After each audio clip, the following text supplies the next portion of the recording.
The story begins in a small Russian village where 6-year-old Sergo is sleeping peacefully in his home when he suddenly wakes up to a knock on the door. When he opens it, a frightened neighbor rushes inside and tells him that the Germans have attacked their village and killed his mother and older brother. She quickly pulls him out through the window and tells him to run. Sergo immediately runs for his life. Meanwhile, German soldiers enter his house and kill his aunt. While running, Sergo travels far away from his village and eventually gets lost in a dense forest. Being only 6 years old, he becomes scared and starts calling out for his mother. He somehow spends the night in the forest, and the next morning, he is seen drinking water by a riverbank. Suddenly, he hears the voices of German soldiers and quickly hides behind a tree. The soldiers light a fire near the river and begin cooking and eating. At the same time, a snake comes close to Sergo. He is terrified, but he remains completely still because he fears the soldiers more than the snake. After finishing their meal, the soldiers leave. Sergo then goes to that spot, takes their leftover food, and returns to the forest. By evening, Sergo is extremely weak because he hasn't eaten properly for 2 days. He finds some fruit and starts eating it, but suddenly a loud explosion frightens him. Thinking someone is hiding nearby, he tries to threaten them by saying, "If you come closer, I'll shoot you." But due to hunger and exhaustion, he collapses unconscious. While Sergo is unconscious, 2 Russian soldiers find him and take him to their base. They inform their commander, who asks Sergo about his family. Sergo replies that the Germans killed them all. Hearing this, everyone becomes deeply saddened, realizing that such a small child has become an orphan. They give Sergo food and water and send him to a nurse named Katya for treatment. While caring for him, Katya grows emotionally attached and starts loving him like her own child. Gradually, all the soldiers grow fond of Sergo, and his presence brings happiness even to the wounded soldiers. The army commander also begins to care for him and visits him regularly. Seeing the commander's medals and weapons, Sergo becomes fascinated and says that he wants to become a soldier when he grows up. Meanwhile, the commander and Katya share a quiet bond as they have feelings for each other but have never expressed them. Katya requests the commander to let Sergo stay with the battalion, as everyone has become deeply attached to him. However, the commander initially wants to send him to an orphanage for his safety. Throughout the day, soldiers spend time with Sergo, share their food, and let him play with their belongings. No one wants to see him leave. One morning, German soldiers attack the camp, creating chaos. The Russian soldiers bravely fight back and successfully drive them away. Days pass, and eventually, the time comes for Sergo to be sent to the orphanage. A soldier arrives to take him, and before leaving, the commander spends some quiet time with Sergo. He struggles to look him in the eyes because he has grown emotionally attached to him. The commander gives Sergo a wooden pistol that he made himself. Sergo hugs him tightly, and at that moment, the commander's heart melts. He asks Sergo, "Will you be my son?" Sergo happily agrees, as he now considers the commander and the soldiers his only family. Soon, the entire battalion learns about this decision and celebrates the news. That night, the soldiers prepare a uniform for Sergo. The next morning, the commander gives him the uniform and boots. Sergo is overjoyed, puts them on, and starts running around happily. The soldiers salute him like a real soldier, and the entire camp fills with joy. But suddenly, German planes arrive and attack the camp. Many soldiers are injured, and some lose their lives. The commander quickly rescues Sergo and hides him in a safe place. After the attack ends, Sergo comes out and tries to help the injured soldiers. Though no one initially notices him, he continues helping in small ways by giving water and assisting however he can. Among the injured is a soldier who has lost his eyesight. He asks Sergo to read a letter sent by his family. Sergo cannot read, but he still wants to help, so he pretends to read the letter and says, "Your cow is doing well and giving lots of milk." Hearing this, the soldier smiles faintly. "I don't have a cow." Hearing this, a nearby soldier said, "Just listen quietly." After that, Sergo continued reading the letter, and everyone felt a sense of comfort hearing his innocent and sweet words. Days passed like this, and Sergo slowly adapted to the harsh environment of war. He began to see himself as a real soldier and started behaving like one. One day, while Sergo was shaving, 2 soldiers came up to him and jokingly asked, "Are you going on a date today?" Sergo replied seriously, "A soldier doesn't go on dates. A soldier protects his country." After this, he went to the commander and asked for some work. The commander told him that letters had arrived from the soldiers soldiers' families, and Sergo should deliver them. Sergo happily took the letters and distributed them one by one. After finishing his task, he started playing with a pair of binoculars. While doing so, he wandered a little far from the base camp. Suddenly, he noticed a suspicious pile of hay. Sensing something wrong, he quickly ran back and informed the soldiers. At first, no one believed him, but to be sure, they followed Sergo to the spot. There they discovered 2 German spies hiding in the hay. Without wasting time, the soldiers captured them. The commander praised Sergo and said he was truly a brave and intelligent soldier. Then the commander gave him another piece of good news. His adoption process was complete, and now Sergo was officially his son. Hearing this, Sergo became extremely happy and hugged him tightly. The very next day, the Germans attacked again, creating chaos in the camp. During the battle, Sergo tried to help by delivering bullets and food to the soldiers. Seeing this, everyone got worried and told him to go back to the bunker because it was too dangerous outside. When Sergo returned, he saw the commander looking very tense. Their communication line had been cut and they couldn't contact headquarters. The commander sent a soldier to fix the broken wire. Meanwhile, Sergo secretly followed him. While the soldier was repairing the wire, a German bullet hit him,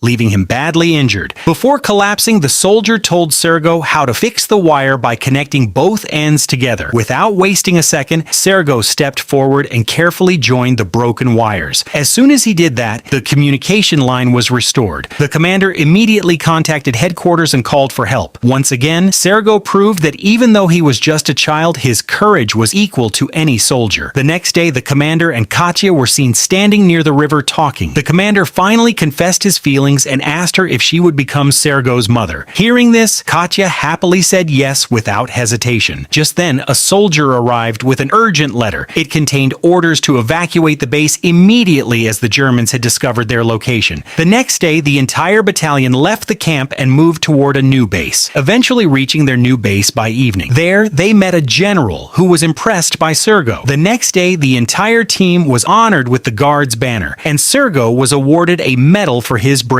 While receiving the medal, Sergo proudly promised to protect his country with all his strength. Days passed, and one night, the Germans attacked again. During the battle, a powerful explosion severely injured the commander. Seeing this, Sergo broke down in tears and tried to save him. When he couldn't, he ran to the other soldiers and called for help. They quickly rescued the commander and took him to a hospital. The next day, Sergo visited his father and was deeply saddened by his condition. This little boy had now become an inseparable part of the battalion, and they were his only family in the world. In the final moments, we see Sergo moving toward a new base with his team. According to history, Sergo later also took part in the war in Poland with his battalion and is remembered as the youngest soldier in the world. And with that, the story comes to an end. Like this video and subscribe our channel to get more awesome recaps, and comment your favorite movie name.